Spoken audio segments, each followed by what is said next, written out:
رمضان شریف میں 7 کام ہیں جس کو انجام دینا ہے، تو وہ ہونا چاہیے۔ تو پہلا کام کیا ہے؟ روزہ رکھنا پورے مہینے کی۔ دوسرا ہے تراویح کی پورا مہینہ ادائیگی۔ تیسرے قرآن مجید سے تعلق اپنا مضبوط کرنا۔ چوتھے تہجد کی نماز کی ادائیگی۔ پانچویں رائے خدا میں خرچ کرنا۔ چھٹے شب قدر کی تلاش، اور ساتویں اعتکاف۔ تو یہ 7 کام رمضان شریف سے تعلق رکھتے ہیں، اس کا اہتمام کرنا چاہیے۔ اللہ ہم سب کو نیک توفیق عطا فرمائے۔ اب آئیے فقہی مسائل کے بیان میں۔ ماہ صیام کی آمد کے پیش نظر ہم آپ کے سامنے روزے کے ضروری احکام بیان کر رہے تھے۔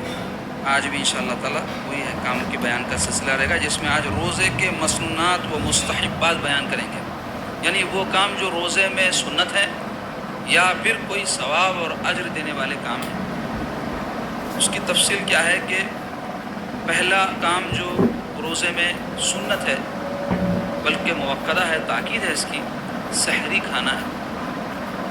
بغیر سحری کے بھی روزہ رکھا جا سکتا ہے، روزہ ہو بھی جاتا ہے، لیکن سحری کر کے روزہ رکھیں گے تو ثواب زیادہ ملے گا، کہ رسول پاک صلی اللہ علیہ وسلم اپنی امت پر اتنے شفیق تھے کہ حضور نے فرمایا سحری کھانے والوں پر اللہ اور اس کے فرشتے رحمتیں بھیجتے ہیں۔ کھا رہے ہیں اپنے پیٹ کو ہم، رحمت اللہ اس کے فرشتے بھیج رہے ہیں، کتنا اللہ کا اس کے رسول کا ہم پر کرم ہے۔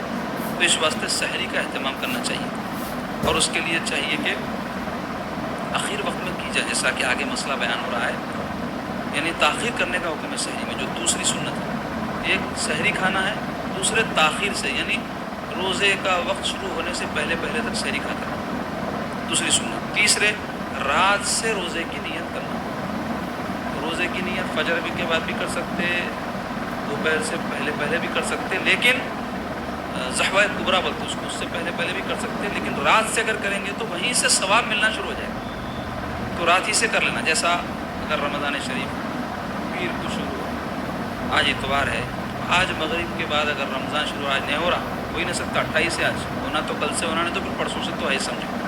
تو اگر کوئی رمضان کے دنوں میں بتا رہا ہوں کہ پیر کے دن کا روزہ ہے نا، اتوار کی مغرب کے بعد نیت کر لے رہا، تو اسی وقت سے اس کو ثواب شروع ہو جاتا ہے، حالانکہ روزہ دوسرے دن شروع ہوگا، طلوع صبح صادق کے بعد سے، لیکن ثواب نیت کے بعد سے ملنا شروع ہو جائے گا، کہ اچھے کاموں کی پہلے سے نیت کرنا چاہیے۔ اور چوتھا مسئلہ ہے افطار میں جلدی کرنا۔ افطار میں جلدی بولے تو وقت ہونے کے بعد، وقت ہونے سے پہلے اگر جلدی کر کے روزہ کھولے ٹوٹ جاتا روزہ، اور وقت ہو جانے کے بعد دیر تک افطار نہیں کر رہے ہیں تو اس سے کیا ہوتا؟ روزے میں کراہیت پیدا ہوتی، خلاف سنت کا میں بڑی تاکید آئی ہے افطار میں جلدی کرنے کی، تو اس واسطے افطار کا وقت ہوتے کرنا۔ اس میں خاص طور پہ عورتوں کا اہتمام کرنا چاہیے۔ دیکھنے میں آتا ہو بیچاریاں پکانے کرنے میں اتنا مصروف رہتی ہیں کہ دستر پہ وقت پہ آ کے بیٹھ نہیں سکتے، تو خاص طور پہ میں خواتین کو کہوں گا رمضان شریف میں جیسے مردوں کو عبادتیں کرنا چاہیے، رمضان کا اہتمام کرنا چاہیے، اللہ کرنا چاہیے، عورتوں کو بھی کرنا چاہیے۔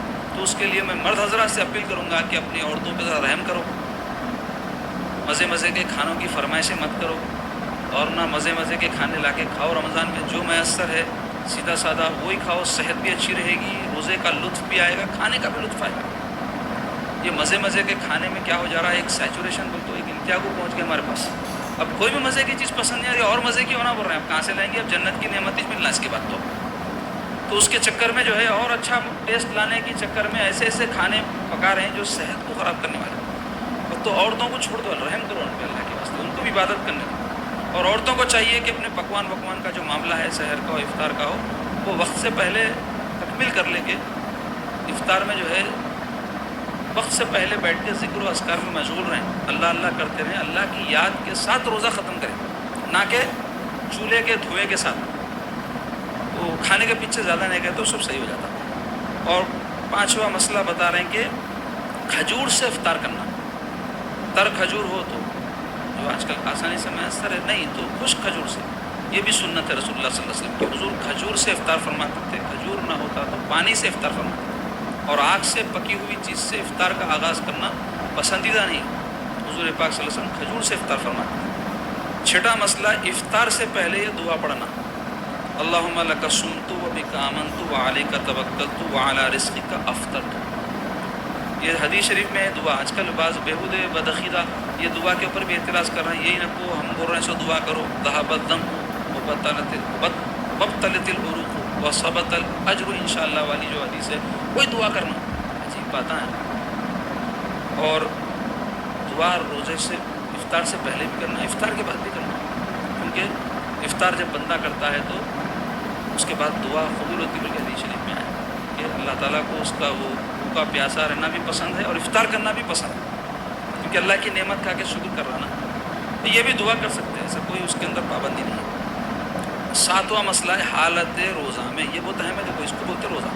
حالت روزہ میں غیبت، جھوٹ، فحش، گالی گلوچ وغیرہ تمام گناہوں اور بری باتوں سے بچنا یہ روزے کی روح ہے. اور سحری کرنا، افطار کرنا، بھوکے پیاسے رہنا یہ روزے کا جسم ہے. اور روح کیا ہے؟ یہ کاموں سے بچنا. اس سے غیبت سے بچنا، یعنی کسی کے پیٹھ پیچھے اس کی برائی نہیں کرنا. تو اس واسطے لوگ سامنے کر دیں. کیا سمجھ رہے ہیں؟ غیبت نہیں کر رہا ہوں، دل آزادی کر رہے ہیں، سامنے کر رہے ہیں. کسی کو برا بلا بولنا، کئی جانے بولتے مردانہ کی سمجھتے، منہ پہ بول دیا. بولے منہ پہ بولتی میں خاموش بیٹھتی ہوں، کیا کب تک سنتے رہوں گی؟ میں بھی بولتی بولے ساس کو. ساس بولتے میں بھی بہت سن رہی تھی، بہو اب آیا موقع کھندل لیتی ہوں، منہ پہ بول رہی ہوں میں. کوئی کمال کی بات ہے.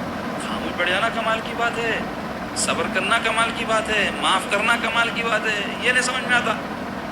تو نہ غیبت کرنا ہے نہ دل آزاری کرنا ہے، دونوں بھی گناہ ہیں. جھوٹ سے بچنا روزہ میں ہمیشہ ہی بچنا ہے. اب روزے میں کیوں بول رہے ہیں بول تو روزہ جیسی عبادت میں مشغول رہ کے بھی یہ سب کریں گے، پھر کہے کا روزہ رکھ رہے ہیں؟ بھوکا پیاسا رہنا ہے اگر یہ سب کر رہے ہیں. فحش سے بچنا بھی ہے کہ باتیں نہیں کرنا، گالی گلوچ، یعنی جو تربیت کا موقع ہے اس میں بھی تربیت نہیں ہو رہی تو پھر خاک تربیت ہوتی. روزہ کیا ہے؟ تربیت کا موقع ہے نا بھائی. تربیت کئی کی ہے؟ یہی ہے جھوٹ سے بچنے کی، گالی گلوچ سے بچنے کی، غیبت سے بچنے کی، برے باتوں سے بچنے کی. تربیت کا نام روزہ ہے، نہ کہ بھوکے پیاسے رہنے کا نام. اچھا 8واں مسئلہ بتا رہے ہیں، عبادت کی کثرت کرنا، خصوصاً رمضان کے اخیر عشرے میں شب بیداری اور مسجد میں اعتکاف کرنا. یہ کیا ہے؟ بعض چیزیں اس میں سنت ہے، بعض مستحب ہے. تو ان چیزوں کا اہتمام کرنا ایک مسلمان کے لیے حالت روزہ میں ضروری ہے. اب آئیے روزے کے مفسدات بول تو روزہ توڑنے والی باتیں یا روزہ توڑنے والے عمل. اب اس کو فقہا نے 2 قسم میں تقسیم کیا ہے. ایک وہ قسم ہے کہ اگر ان باتوں یا ان کاموں سے روزہ ٹوٹ جائے تو قضا اور کفارہ دونوں واجب ہو جاتا ہے. اور ایک قسم وہ ہے کہ جن کے ذریعے سے اگر روزہ ٹوٹے تو کفارہ نہیں ہے، صرف قضا ہے. قضا بولے تو ایک روزہ جو ٹوٹا اس کے عوض میں ایک روزہ رکھنا، اور کفارہ بولے تو 60 کنٹینیوس مسلسل روزہ رکھنا. یہ نہیں ہو سکے تو دوسرا وہ مسئلہ ہے، وہ آگے اس کی تفصیل آئے گی. کفارہ کے اسٹیپس ہیں، یہ نہیں تو وہ نہیں تو یہ، مگر اس میں موٹے حساب سے یہ سمجھ لو کیا ہے، 60 کنٹینیوس روزے رکھنا. تو پہلے وہ صورتیں بیان ہوں گی جس میں اگر روزہ ٹوٹ جائے تو صرف قضا لازم آتی ہے، کفارہ نہیں ہے. یعنی ایک روزے کے عوض میں ایک روزہ رکھنا. اس میں پہلی صورت کیا ہے؟ غور سے سنیں. کئی لوگ ہیں جو روزے کے حوالے سے مسائل سے واقف نہ ہونے کی وجہ سے پریشان رہتے ہیں. تو اس واسطے مسائل معلوم کر لیں، وہی غرض سے کہ آپ کو مسائل پتہ چلیں، ہمارے بھی جاننے کا ارادہ ہو جائے. آپ کے سامنے یہ مسائل بیان ہو رہے. پہلا مسئلہ ہے بھول کر کھا پی لینے یا جمع کرنے سے یہ سمجھ کر کے روزہ ٹوٹ گیا ہوگا پھر قصدن کھا پی لینا یا جمع کرنا. کیا بتا رہے مسئلہ؟ کوئی بھولے سے روزے میں کھا لیا پی لیا یا بیوی سے جمع کر لیا تو روزہ نہیں ٹوٹتا، کنٹینیو کرنا، قضا کی بھی ضرورت نہیں ہے. حدیث میں آیا کوئی بھولے سے کھا پی لے تو اس کو چاہیے کہ روزہ پورا کرے، کیونکہ اس کے رب نے اس کو کھلایا اور پلایا. بھول اس پر اللہ طاری کر کے اس کو ضرورت تھی پوری کر دی، تو اللہ تعالیٰ کی طرف سے سمجھ کے تھینک یو بولنا، جزاک اللہ، اللہ تیرا شکر ہے بولنا. روزہ کنٹینیو کرنا، قضا کرنے کی ضرورت نہیں ہے. لیکن اگر کسی کو مسئلہ نہیں معلوم، انہیں بھولے سے کھایا پیا تو سمجھا روزہ ٹوٹ گیا، اب کھینچ دیا دبا کے، اب ٹوٹا اس کا روزہ. تو ایسا اگر ٹوٹا ہے تو کیا کرنا ہے؟ صرف قضا کرنا ہے، کفارہ نہیں ہے. یہ بول رہے ہیں، سمجھ میں آئی بات؟ دوسرا مسئلہ ہے کلی کرتے وقت یا غوطہ لگاتے وقت بے اختیار حلق میں پانی اتر جانا. کلی کرنے میں روزے کی حالت میں مبالغہ نہیں کرنا. مبالغہ وہ تو غرغرہ یا بہت زیادہ دیر تک منہ میں پانی نہیں رکھنا، اس سے خطرہ رہتا ہے حلق کے نیچے اتر جائے گا پانی تو روزہ ٹوٹ جائے گا. لیکن جان بوجھ کے اپن نہیں کرے مگر پانی چلے گا حلق میں بے اختیار، تو ایسی صورت میں روزہ ٹوٹ جاتا. تو اس میں صرف قضا ہے بتا رہے، کفارہ نہیں ہے۔ تیسرے، روزے کی حالت میں ناس لینا۔ اب ناس پاس والے نظر نہیں آ رہے، پہلے لوگ بہت لیتے تھے، جیسا پھونک رہے لوگ سگریٹ یہ وہ۔ اس زمانے میں ناس کا سسٹم تھا کہ تمباکو سے بنی ایک پاؤڈر ہوتی تھی، اس کو کھینچتے تھے نا، تو وہ لینے سے روزہ ٹوٹ جاتا بول رہے ہیں، اور قضا واجب ہو جاتا۔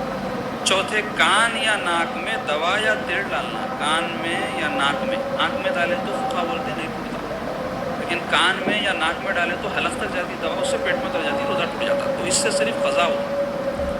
چوتھے، سر یا پیٹ کے زخم میں لگائی ہوئی دوا کا پیٹ یا دماغ تک پہنچ جانا۔ سر میں کوئی مار لگ گیا تھا یا پیٹ پر کوئی چیرا لگ گیا تھا، تو اس زخم پر کوئی ایسی دوا لگایا جس سے سر میں یا پیٹ میں دوا اتر گئی، تو روزہ چلے جائے گا، اور اس سے کیا کرنا پڑے گا؟ قضا کرنا پڑے گا۔ اچھا، قصدن منہ بھر کے خے کرنا۔ روزے کی حالت میں کسی کو خے ہو گئی تو احتلام ہوگا تو روزہ نہیں ٹوٹتا، لیکن اگر خے ہو گئی قدرتی طور پہ تو نہیں ٹوٹتا۔ انگلیاں ڈال کے کوئی نکالا تو روزہ ٹوٹ بھی جاتا، قضا بھی کرنا پڑتا ہے، نہیں۔ بے اختیار منہ بھرائی ہوئی خے کو لوٹا کر نکل جانا۔ کوئی صاحب روزہ دے خے آئی تو وہ سمجھے روزہ میں خے کرے تو روزہ ٹوٹ جاتا، بلکہ برداشت کر کے خے کو اندر ڈال لیے واپس، تو اب یہ خے جو اندر ڈالے انہوں واپس، اس سے ٹوٹا روزہ، خے کرنے سے نہیں ٹوٹتا تھا، تو اب انہوں کیا کرنا؟ قضا کرنا۔ نواں مسئلہ، رات سمجھ کر صبح صادق کے بعد سحری کھانا، تو روزہ چھوڑیں گے کون کا؟ قضا کرنا پڑے گا۔ اس واسطے سحرن واسطے ختم کر دینا، احتیاطاً ہمارے پاس یہ سحرن وحرن رکھے، ورنہ فجر کا وقت شروع ہونے سے پہلے تک بھی آدمی کھا سکتا، لیکن موقع دیے تو مسجد میں پلیٹ لے کے آتے۔ اس واسطے ہمارے علماء کیا کرے؟ احتیاطاً بولے بھائی یہ بجا دو، ان کو قوم یہ سنتی نہیں، انگلی دے تو پونچھا پکڑتی، پونچھا دے تو گلا پکڑتی، اس واسطے پابندی لگا دی ہے۔ 10واں مسئلہ ہے، آفتاب غروب ہونے سے پہلے غروب ہونے کے گمان پر افطار کر لینا، اس سے بھی روزہ گیا، قضا کرو بول رہے ہیں۔ 11واں مسئلہ ہے، کنکر، کاغذ، گھاس، روئی وغیرہ ناقابل استعمال اشیاء کا نگل جانا۔ یعنی انسان کنکر کھاتا کیا؟ نہیں کھاتا، کاغذ گدھے کھاتے، گھاس جانورہ کھاتے، تو یہ چیزاں انسان کھانے کے نہیں ہے نا، عادتاً نہیں کھاتا نا یہ، لیکن کوئی کھا لیا تو اس سے جو روزہ ٹوٹیں گا اس سے قضا ہوں گی بول رہے ہیں، کفارہ نہیں ہے بول رہے ہیں۔ 12واں مسئلہ، احتلام ہونے پر یہ سمجھ کر کے روزہ ٹوٹ گیا ہوگا کھا پی لینا، تو اس سے قضا واجب ہو جائے گی، جبکہ احتلام ہونے سے روزہ نہیں ٹوٹتا، غسل واجب ہو جاتا ہے۔ 13واں مسئلہ ہے، کسی کا زبردستی کر کے یا سوتے میں منہ میں پانی ڈال دینا۔ اپن خود نہیں ڈال لیے، اپن خود ڈالے تو کفارہ بھی کرنا پڑتا، کوئی اور ڈال دیا زبردستی کر کے، تو اس سے جو روزہ ٹوٹ گیا نا، اس سے قضا کرو بول رہے ہیں۔ 14واں مسئلہ ہے، آنسو یا پسینے کے اس قدر قطروں کا منہ میں چلا جانا کہ ان کی تمکی نہیں بول دو ہٹا پنا تمام منہ میں محسوس ہو۔ اگر منہ میں آنسو یا پسینہ چلے گا تو تھوک دینا، کلی کر لینا، روزہ صحیح ہے، لیکن وہ منہ میں پانی یا آنسو چلے گئے اور اس کو آپ منہ میں بہت زیادہ نمکینی محسوس کر رہے ہیں اور تھوڑا نگل بھی لیے اندر، تو اس سے روزہ ٹوٹ جاتا ہے اور قضا کرو بول رہے ہیں۔ 15واں مسئلہ ہے، کسی خوشبو، عود، عنبر وغیرہ کا دھواں سونگنا۔ عطر اس میں شامل نہیں ہے، عطر لگا سکتے حالانکہ لوگوں میں دھوئیں والی خوشبو نہیں سن سکتے، اگربتی اور آپ کے عود ایسی جو چیزوں سے دھواں بخور کا سنتے نا، روزے کی حالت میں اگر سنگے تو غیر ہوتا اور قضا۔ 16واں مسئلہ ہے، دانتوں میں اٹکی ہوئی چیز کا زبان سے نکال کر نگل جانا، جبکہ وہ چنے برابر یا اس سے زائد ہو، یا چنے سے کم ہو مگر منہ سے باہر نکال کر پھر کھا لینا۔ 2 مسئلے بیان ہو اس میں، دانتوں میں کھائے بعد بات سے اٹک جاتے نا، تو کیا کرنا؟ تھوک دینا اس کو، روزے کی حالت میں ہو یا غیر روزے کی، لیکن اگر کوئی روزے کی حالت میں منہ میں نکال کے نگل لیا تو دیکھیں گے اس کی مقدار اگر چنے کی مقدار سے زیادہ تھی تو روزہ ٹوٹ گیا، قضا کرنا۔ چنے کی مقدار سے کم تھی، منہ میں نکلا تو روزہ نہیں جاتا بول رہے ہیں، باہر نکال کے پھر نگلا اب جاتا روزہ، تو ویسی صورت میں قضا ہے۔ 17واں مسئلہ، اس تھوک کا نگل جانا جو رنگین تاگے کو بانٹنے کے لیے منہ میں لینے سے رنگین ہو گیا۔ بعض لوگوں کا پیشہ رہتا، پٹوائی کا کام کرتے، رمضان میں بھی رہتا کام، تو ان کو تاگا منہ میں لے کے بانٹنا پڑتا، تو ویسی صورت میں تاگے کا جو رنگ وغیرہ ہے وہ منہ میں اگر آ گیا تو تھوک دینا، انہیں کل نکل لینا، لیکن اگر وہ تاگے کے رنگ والے تھوک کو نگل لیا انہیں تو اس سے روزہ ٹوٹے گا اور قضا کرو بول رہے ہیں۔ 18واں مسئلہ ہے، رمضان کے ادائی روزوں کے سوا اور روزوں کا توڑ دینا، ان سب صورتوں میں صرف روزے کی قضا لازم آتی ہے. یعنی کوئی نفل روزہ رکھے تھے یا کوئی سنت روزہ رکھ لیے تھے بٹ توڑنا پڑا، جان بوجھ کے بھی توڑے ہوں تب بھی صرف قضا ہے. لیکن رمضان شریف کے فرض روزے جان بوجھ کے کوئی توڑے تو صرف قضا نہیں ہے، قضا تو ہے ہی، کفارہ بھی ہے. یعنی 60 روزے کنٹینیو رکھنا. تو وہ کام جن کے ذریعے سے روزہ ٹوٹا تو صرف قضا ہے، اس کی تفصیل تھی ہے. اب وہ کام بیان کریں گے ہم آئندہ درس میں انشاءاللہ کہ اگر ان اعمال کے ذریعے، ان حرکتوں کے ذریعے یا ان باتوں کے ذریعے اگر روزہ ٹوٹ گیا تو کفارہ بھی کرنا ہے، قضا بھی کرنا ہے. اس کی تفصیل انشاءاللہ بیان کریں گے. آئیے اولیاء کرام کے